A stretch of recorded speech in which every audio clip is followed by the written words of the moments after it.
Gente, olha só, o caso Márcio Smelling e também Dani Calabresa voltou a ser destaque na internet. Isso depois que Smelling deu uma entrevista à Folha de São Paulo dizendo que a humorista estaria atrasando o processo judicial.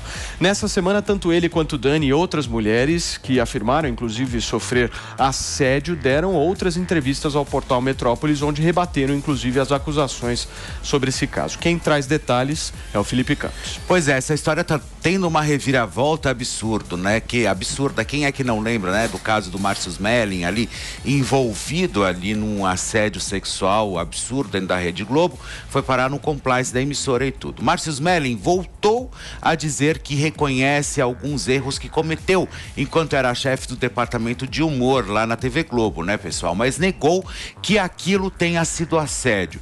Disse que pode ter passado do ponto, inclusive, ao tentar conquistar Calabresa, mas que ela dava sinais de que poderia continuar. O ator foi questionado pela equipe do Metrópolis, que entrou em contato, fez uma matéria incrível, inclusive, e se ele não percebia se repetidas tentativas frustradas não seria o assédio. Ele respondeu que ele nunca, mas nunca tinha dito um não para ele. Que dava sinais de que existia intimidade entre os dois. Dani rebateu em outra entrevista dizendo que cada pessoa reage de uma forma a casos assim, que a tentativa de desviar das investidas com piadas, mas sempre desviava. Além do fato de que não queria criar uma briga com o chefe, que ela gostava muito do trabalho dele, inclusive. Smelling foi denunciado em dezembro de 2019 pela atriz Dani Calabresa e hoje ele é investigado no inquérito policial aberto lá em 2020 pela Delegacia da Mulher do Rio de Janeiro e processa Calabresa por danos morais. Ô, Antônia, eu nunca te ouvi falar sobre esse tema. Queria muito que você pudesse fazê-lo agora. É uma pergunta que não quer calar. Esse rapaz não era casado? E outra coisa, eu amo a Dani Calabresa. Eu tenho certeza o quanto foi difícil para a Dani administrar essa situação. Agora vocês se coloquem no lugar dela. Ela gostava do trabalho dela, ela gostava dele, então ela ficava saindo pela tangente para não arrumar um problema maior. Aí o cara processa ela por danos morais porque ela teve a coragem de falar: chega, acabou, estou sendo assediada assim. Gente, é o poste mijando no cachorro. Mas, ô, Antônia, isso aí que você está trazendo é a versão dela, né? A versão dele é completamente diferente.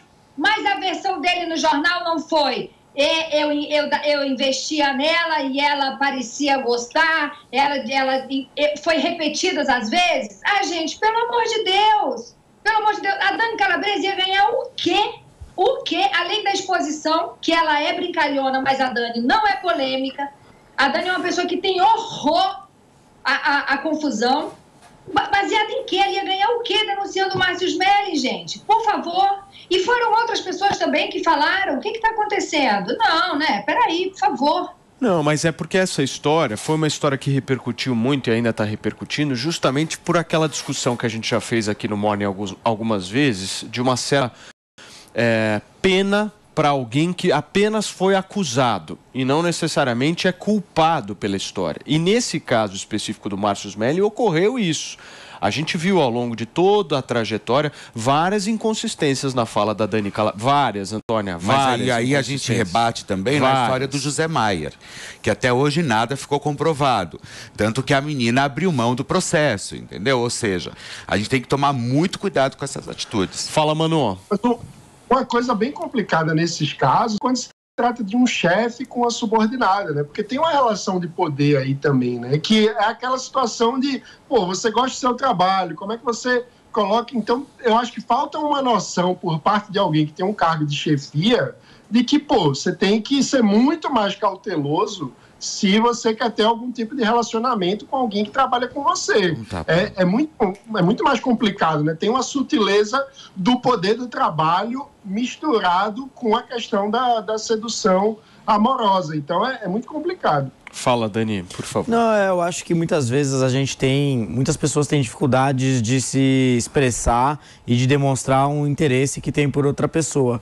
Eu tenho a impressão que às vezes é muito mais simples você ser direto e, deixar as coisas muito claras, sem nenhum tipo de investida. De rodeio, né? De rodeio. Faça, olha, eu tenho interesse em você, essas são as minhas intenções, se você não for algo correspondente, então a gente segue como profissionais e como pessoas maduras e a vida segue. Agora, a legislação, ela sempre vai prejudicar isso é uma legislação, inclusive, trabalhista brasileira, aquele que é o chefe. O chefe, ele é sempre o culpado. Sempre. A própria legislação ela já aponta isso. Em qualquer caso que haja algum tipo de dúvida e haja uma necessidade de escolha, a legislação ela pende para culpar o chefe. Isso é justo? Então, via de regra, por conta da desproporcionalidade do relacionamento entre subordinado e o seu chefe, né, como o Mano falou, de fato não estão em par de igualdade. Agora, não necessariamente significa que todas as situações o chefe vai ser o culpado, né? Eu acredito que não. Agora, estamos falando de 30 meses aí dessa história, né? 30 meses. Hein?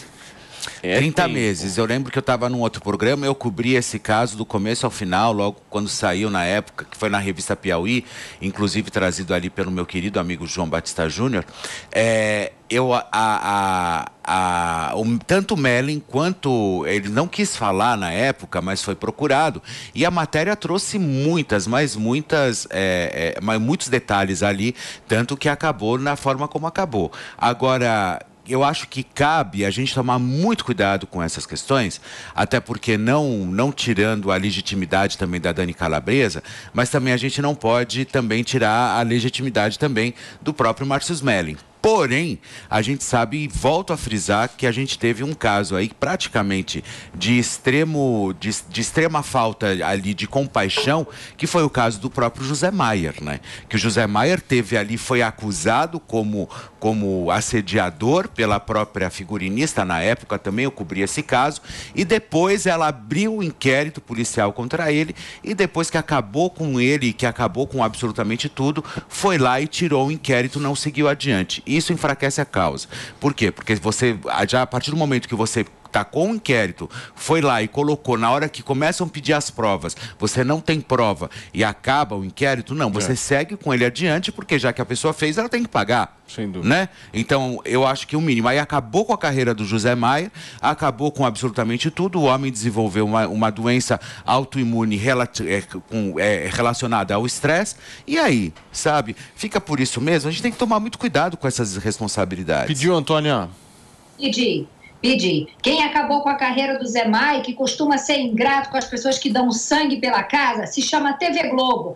E porque quem fez isso sabe exatamente a realidade dos fatos, que eu não estou aqui para falar, para depois não sobrar para mim. Mas a TV Globo sabia exatamente a situação relacionada ao Zé Maia. E a TV Globo sabe exatamente quem é Dani Calabresa e quem é Márcio Mellin, tá bom? Então a culpa disso tudo se chama da TV Globo.